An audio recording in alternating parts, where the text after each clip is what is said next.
Bienvenidos de nuevo a su curso de atención integral en salud a víctimas de violencia sexual.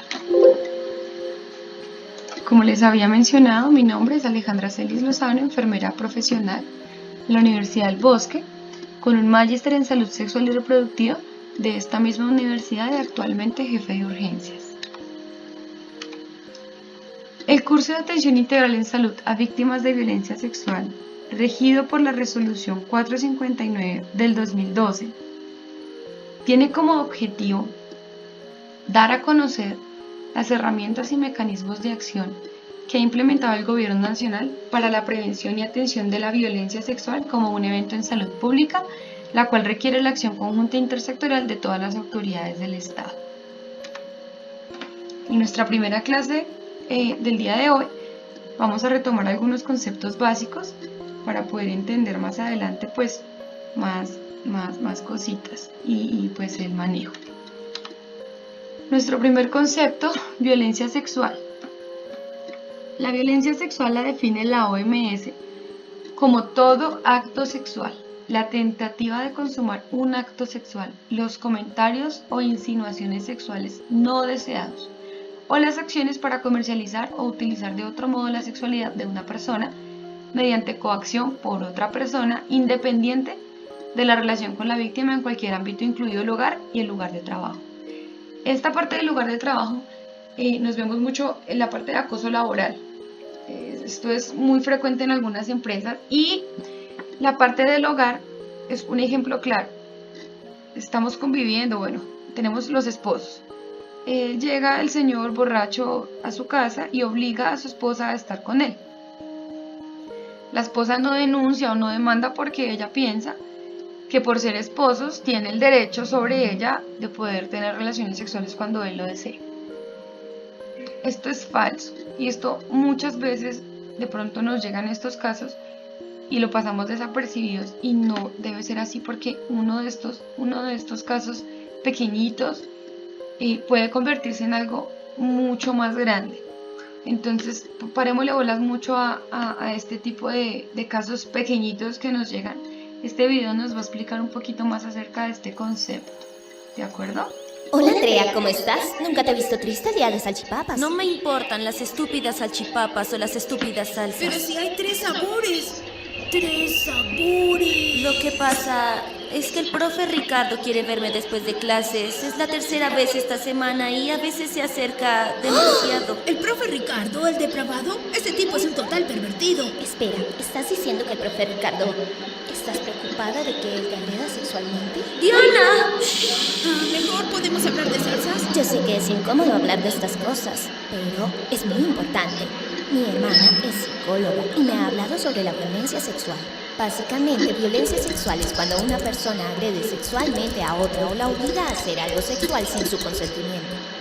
Esto incluye tocar los genitales, el pecho o la cola, insertarle algo en cualquier parte de su cuerpo, mostrarle una imagen con contenido sexual u obligarlo a tener relaciones sexuales sin su consentimiento explícito. ¿Consentimiento explícito? Sí, consentimiento explícito es un acuerdo claro y voluntario de hacer algo, en este caso, que involucre algo sexual. Encogerse de hombros o quedarse en silencio no cuenta. No puedes dar tu consentimiento si te sientes amenazada o si estás bajo el efecto de drogas o alcohol. Aceptar una cosa no significa que has dado consentimiento o permiso para todo. Puedes arrepentirte en cualquier momento si cambias de opinión. Bueno, pero ¿y entonces qué hago con el profesor Ricardo? Si él te está agrediendo de alguna manera, primero recuerda que no es tu culpa. No importa con quién estuviste, cómo estabas vestida y qué estabas haciendo.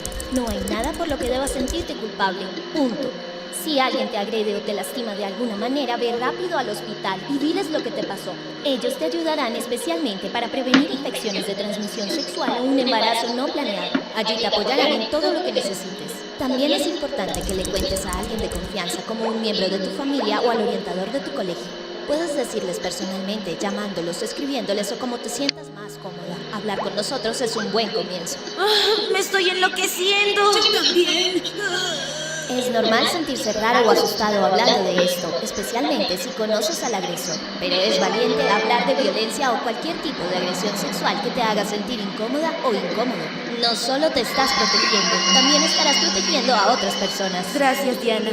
Creo que voy a ir a hablar con la orientadora del colegio. Estamos contigo, Andrea. No importa qué pase. Mira, toma una de mis salsas. Menos la salsa de tomate. Perfecto. El siguiente concepto, abuso sexual. Teniendo en cuenta la jurisprudencia de la Corte Suprema de Justicia 12, el delito sexual abusivo tiene que ver con el aprovechamiento por parte del sujeto activo del delito o agresor de circunstancias que lo ubican en una situación ventajosa frente a la víctima. ¿Qué circunstancias podrían ubicar a este victimario en una situación ventajosa? Un menor de edad, una persona en condición de discapacidad, una persona en condición de vulnerabilidad y demás. Estas son algunas características que el agresor busca en su víctima para poder cometer su acto sexual. Acá hay un Cuando ejemplo. era niña, disfrutaba mucho las fiestas que se hacían en casa, sobre todo porque se reunía la familia.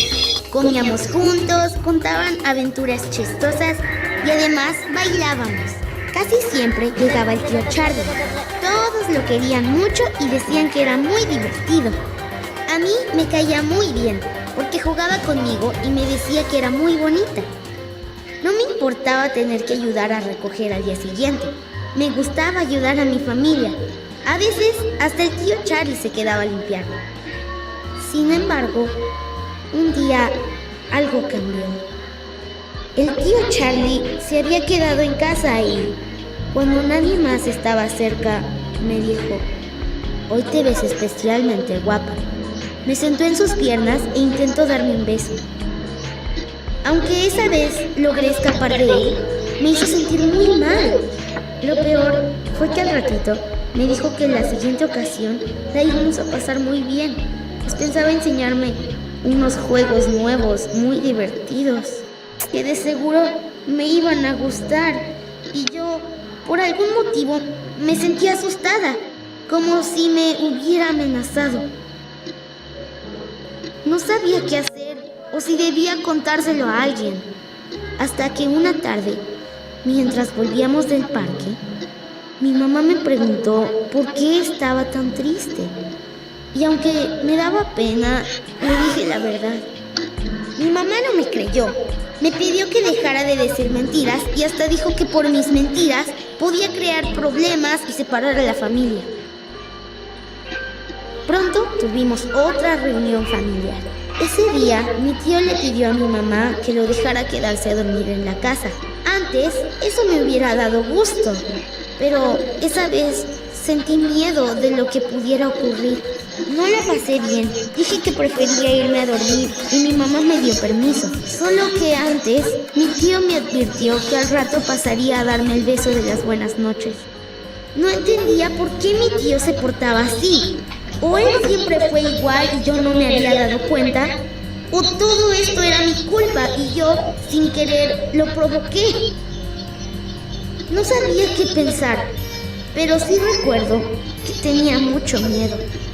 Cuando pensé que iba a tener una pesadilla aún estando despierta, llegó mi mamá a decirme que durmiera tranquila, porque le había ordenado al tío Charlie que se fuera y que nunca regresara a nuestra casa.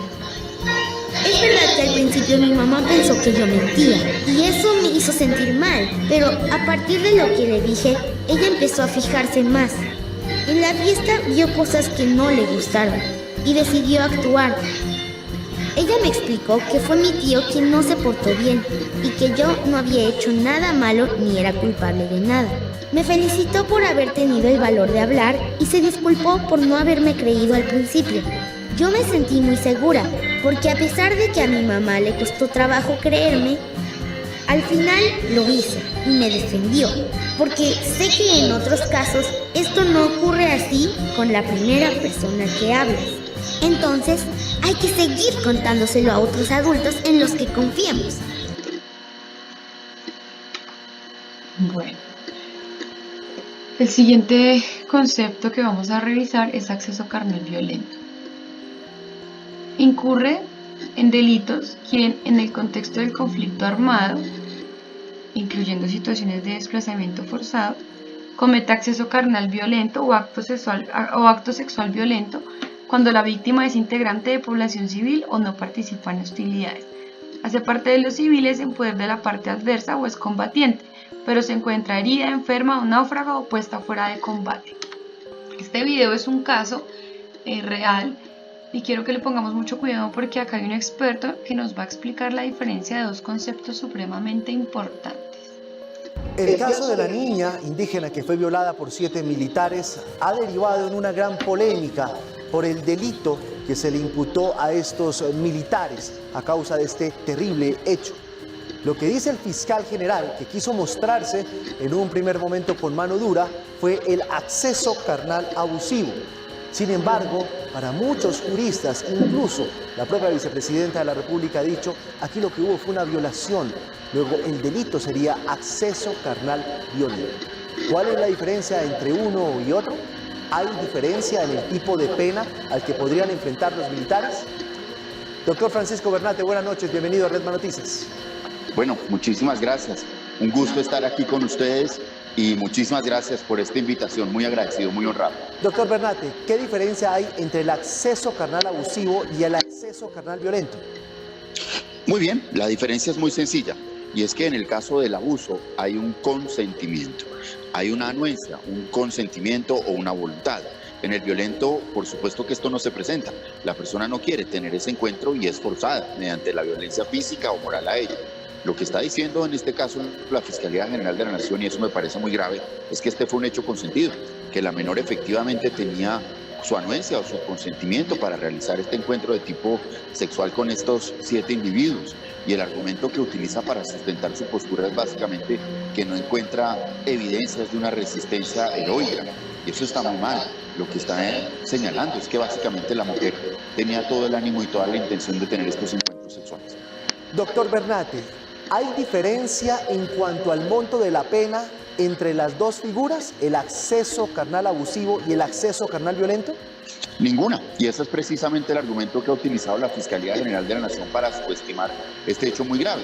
Ha dicho que no entiende cuál es el alboroto y que Pablo porque boga y porque no boga, si al final del día la sanción es la misma. La sanción es la misma, pero algo va de decir que una niña de 12 años voluntariamente decidió tener encuentros sexuales con 7 hombres a decir que fue forzada. Son dos mensajes muy diferentes y qué desafortunado esto. De decir pues que bueno, que igual se hizo justicia, que se ahorraron un esfuerzo investigativo, que en últimas van a ser sancionados a la misma pena. ¿Y qué pasa con este mensaje que estamos oyendo hoy?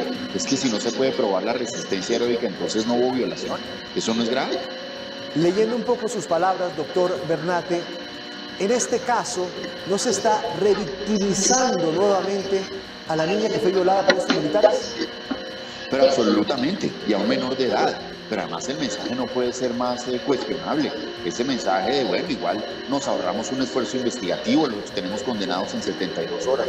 Pero es que el lenguaje, el discurso sí es muy diferente. Cuando usted afirma que una niña de 12 años decidió tener relaciones con 7 hombres, eso tiene que acreditarlo muy bien, y no con ese argumento simplista y facilista, revictimizante, de decir que igual pues los van a condenar en 3 días, que cuál es el escándalo y van a tener la misma sanción. Yo no estoy de acuerdo. Así las cosas, doctor Bernate, ese argumento, o por lo menos esa imputación de acceso carnal abusivo, ¿podría caerse a futuro cuando lo revise un juez? Pues ya hay un allanamiento a cargos, a estos cargos que les fueron formulados, pero el juez que va a imponer la condena tiene que hacer un control de legalidad y él puede determinar que estos cargos no se corresponden con los hechos y tendrían que volverlos a imputar, en ese caso por el delito de acceso carnal violento, que fue claramente el que se cometió. Pues doctor Francisco Bernate, gracias por estar con nosotros a esta hora en Redman Noticias. Feliz noche. Pues bueno, a ustedes un feliz resto de noche, a toda la audiencia un feliz fin de semana y como siempre, gracias por tenerme acá.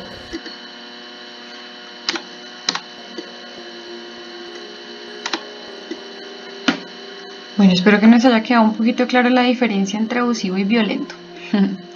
Actos sexuales diversos. Se considera como cualquier maniobra o actividad sexual diferente del acceso carnal. Por ejemplo, en un menor de 18 años, caricias, tocamientos, besos con intención de carácter sexual, desnudarse, pornografía infantil y demás, que inciten al acto sexual. ¿Qué es urgencia? La urgencia, ya yo creo que la mayoría lo sabe, es la alteración de la integridad física, funcional y o mental por cualquier causa con diversos grados de severidad. Esta parte mental es importante porque muchas veces solamente nos concentramos en la parte física y funcional y la mayoría de las veces no revisamos la parte mental, y la parte mental es muy importante en este tipo de personas. Todo este conjunto de cosas comprometen la vida o funcionalidad de la persona y además requiere de la protección inmediata de servicios de salud a fin de conservar la vida y prevenir consecuencias críticas a futuro. Vamos a aclarar algunos conceptos con este video, ¿vale?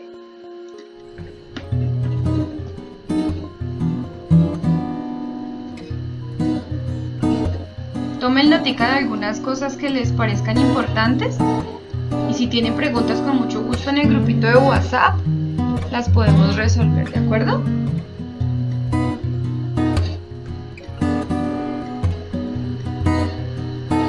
Abuso sexual sin violencia ni intimidación.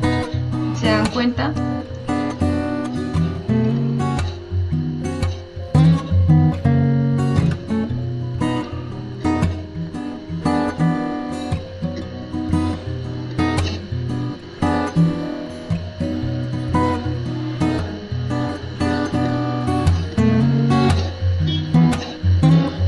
Esto es lo que les digo que es como el modus operandi del victimario hacia la víctima, este tipo de características.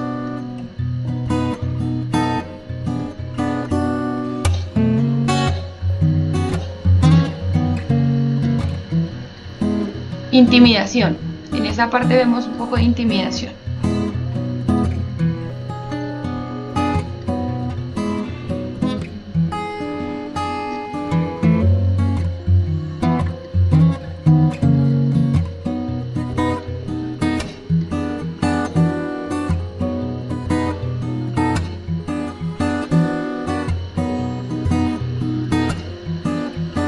Agresión sexual.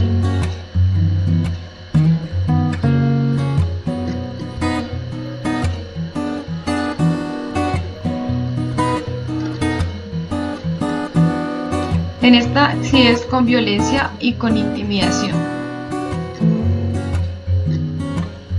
Agresión sexual o violencia sexual, ¿de acuerdo?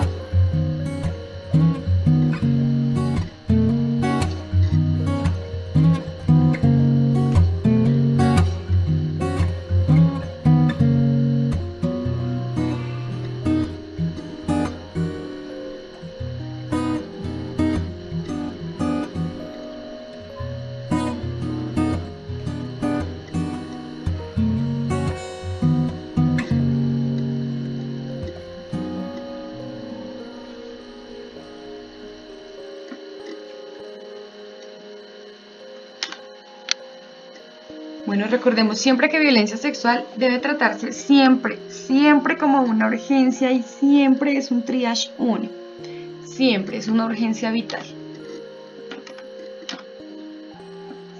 Vamos a ver este video de algunos casitos. Son casos en diferentes escenarios para que lo tengamos en cuenta y sepamos que no solamente es violencia sexual porque la persona está en un conflicto armado o porque es en la casita con el padrastro, que es uno de los casos que más se ve, sino también hay varios escenarios que muchas veces omitimos y es importante saber.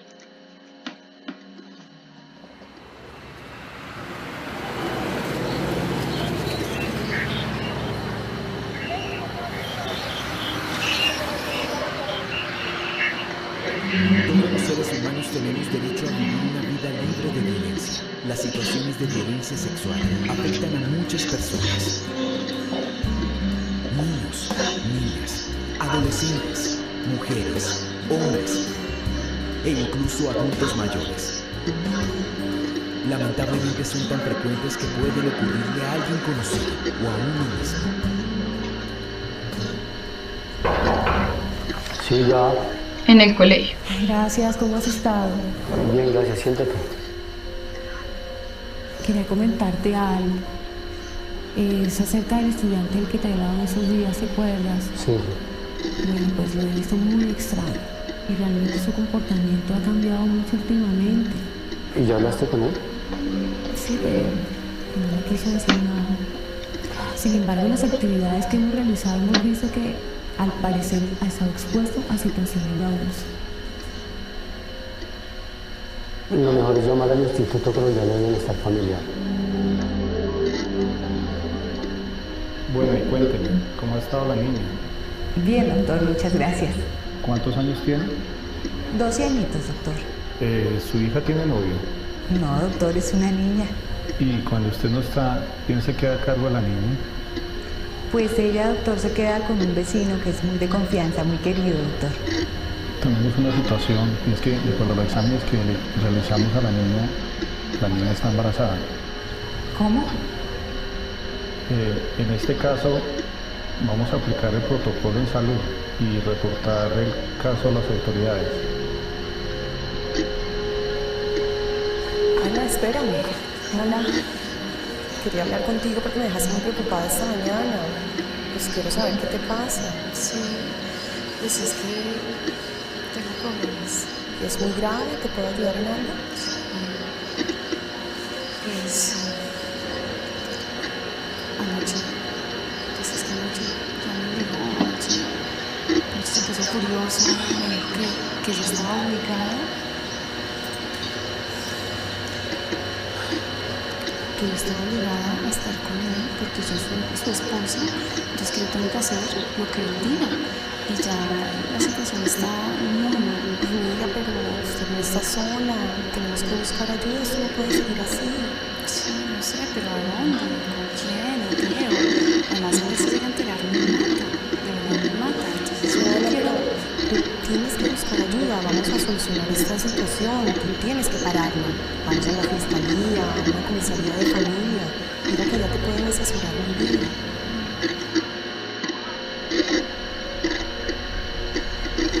Oye, Anita, y hablando de otra cosa, ¿qué fue lo que pasó anoche? ¿Te acuerdas de los amigos de Carlos que nos presentaron anoche? Sí, claro. ¿Por qué? Pues tú te fuiste y yo me quedé con ellos. Estaba tomando un trago, no recuerdo más. Esta mañana amanecí en un apartamento que no conocía.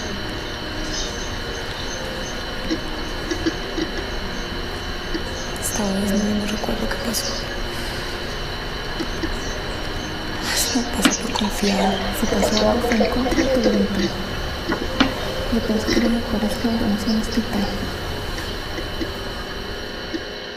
Cuando estas situaciones de violencia ocurren, es frecuente que la persona afectada o sus familiares se encuentren desorientados, con emociones y sentimientos encontrados, sin saber qué hacer.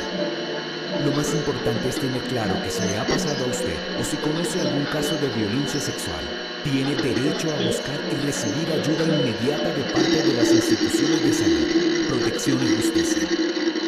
Es fundamental conocer qué hacer primero y cuáles son sus derechos. La violencia sexual es una urgencia médica. Por eso se tiene derecho a recibir atención en salud mental, anticoncepción de emergencia para prevenir un embarazo, los medicamentos para prevenir infecciones de transmisión sexual, inclusive VIH, y toma de muestras para tener evidencias. Cuando ya ha ocurrido un embarazo como consecuencia de la violencia sexual, las entidades de salud están en la obligación de brindarle la asesoría para tomar la decisión informada para la interrupción voluntaria del embarazo, sin importar la edad. Además de los servicios de salud, la persona afectada también tiene derecho a recibir la protección necesaria y a que el delito no quede impune. En cada ciudad o municipio existen entidades que pueden brindarle la ayuda necesaria. Debe identificar la más cercana y dirigirse allí. Cuando ha ocurrido la situación de violencia sexual, debes buscar atención y ayuda en el menor tiempo posible en las instituciones de salud tales como centros de salud, hospitales, clínicas. Estas son algunas de las entidades a las que se puede acudir. En las grandes ciudades están los centros de atención integral a las víctimas de violencia sexual, CAIVAS o casas de justicia. En ellas se encuentran, en un solo lugar, todas las entidades de protección y justicia. En los lugares donde no haya una disponible, se puede acudir a las comisarías de familia para los procesos de protección y restablecimiento de derechos y al Instituto Colombiano de Bienestar bienestar familiar cuando la víctima sea niño, niña o adolescente. Y para procesos de denuncia, a las fiscalías, la Policía Judicial y a las unidades de reacción inmediata URI, al Cuerpo Técnico de Investigación CTI o a la estación de policía. Tengamos presente que todos tenemos derecho a ser tratados con dignidad, privacidad y respeto. Ser informados acerca de los procedimientos legales. Ser informados de los servicios disponibles para atender las necesidades. Tener acceso a un servicio de orientación y consejería para la víctima y su familia. El restablecimiento de los derechos y a la no repetición de los hechos. Acceso a los siguientes servicios de salud. Anticoncepción de emergencia. Examen y tratamiento para la prevención de infecciones de transmisión sexual, incluido el VIH-Sida. Examen y tratamiento para trauma físico y emocional. Recopilación de evidencia médica legal. En caso de embarazo, recibir asesoría y procedimientos para la interrupción voluntaria del embarazo. Ser informado sobre la posibilidad de acceder a la indemnización por los perjuicios. Y también tiene derecho a recibir la protección necesaria según el caso. Conozcamos y hagamos valer nuestros derechos. Busca ayuda. La violencia sexual es un delito. Ministerio de la Protección Social.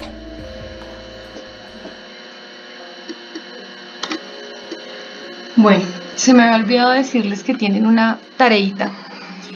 Bueno, 2 tareitas. La primera tareita es revisar en sus instituciones de salud el protocolo de atención integral en salud a víctimas de violencia sexual.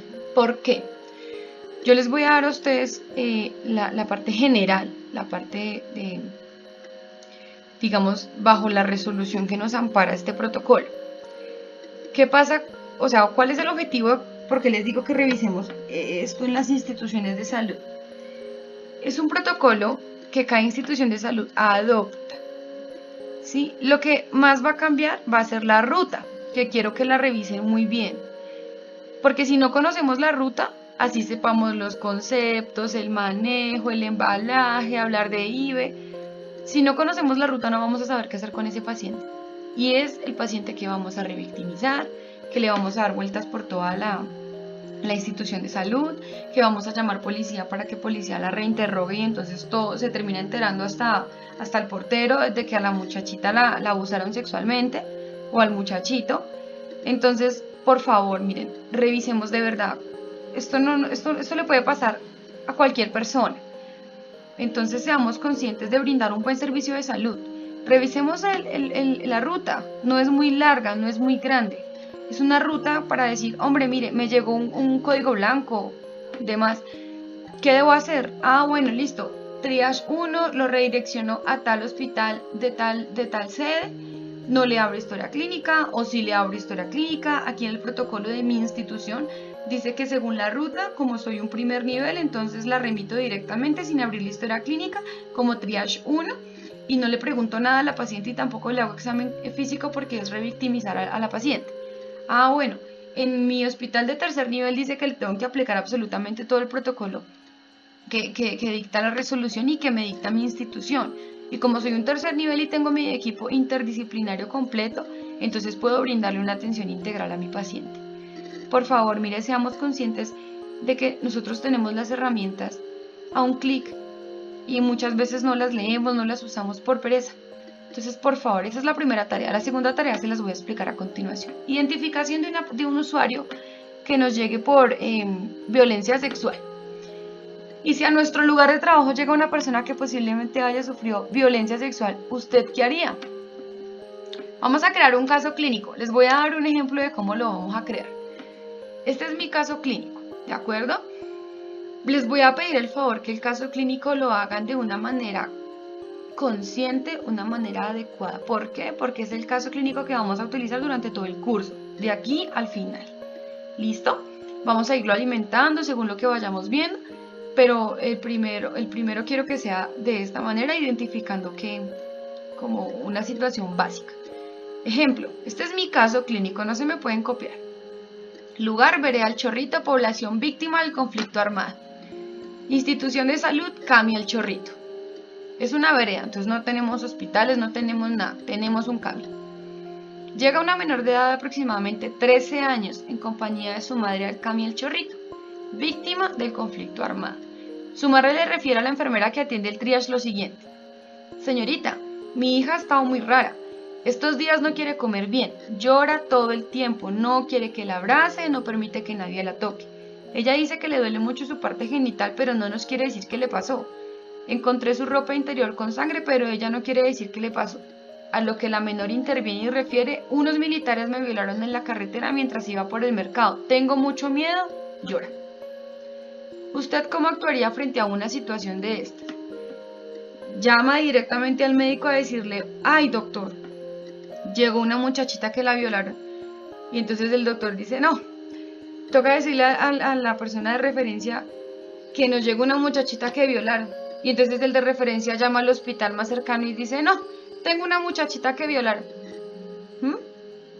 Son situaciones que nos pueden pasar a nosotros en la vida real y muchas veces por imprudencia lo hacemos y actuamos de esta forma. Resolución de mi caso. La enfermera del triage ingresa al paciente como un triage 1. Perfecto. Llama de inmediato a su central de radio y sugiere traslado inmediato por posible código blanco. Excelente. Para traslado al hospital de la ciudad más cercana. Recordemos que estamos en una vereda y pues por lo tanto no hay hospitales. Dice que pues requiere un hospital de mayor nivel de complejidad para esta usuaria. La enfermera no permite que el médico haga una entrevista ni un examen físico y tampoco realiza la toma de muestras. Llega la policía de menores y empieza un interrogatorio a la menor, a lo que la enfermera le aclara que no se debe revictimizar a la paciente, ya que necesita de un equipo multidisciplinario, para poder realizar dicha entrevista y también en compañía de un psicólogo. Esto es un acceso carnal violento. ¿De acuerdo? Es tu turno de crear tu caso clínico o una situación real. No lo hagamos en un primer nivel, vayámonos un poquito más allá.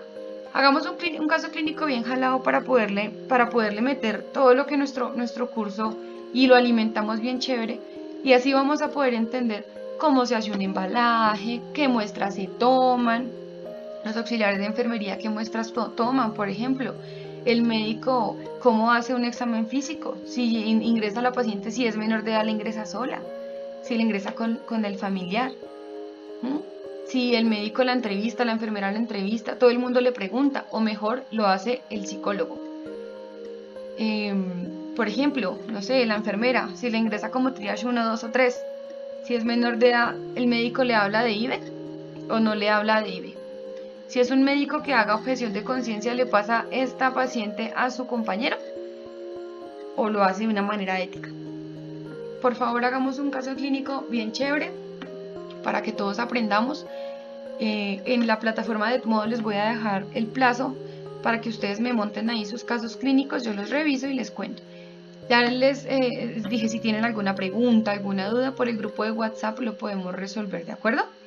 Espero que esta primera parte les haya quedado un poquito clara y vea, por favor, hagan sus casos clínicos de una manera chévere, adecuada, pensando en que esto podría llegar en cualquier momento un caso clínico bien complejo. Y que pues no solamente va a estar en un primer nivel, ni en un segundo nivel, puede que esté en un tercer nivel, o si está en un primer nivel lo pasen a un tercero o viceversa, ¿de acuerdo? Entonces, bueno, espero les haya gustado esta primera clase, esta primera parte, y espero sus casos clínicos. En la plataformita de Edmodo les voy a dejar la fecha límite, ¿de acuerdo? Un abrazo y nos vemos en la próxima clase. Chao, chao.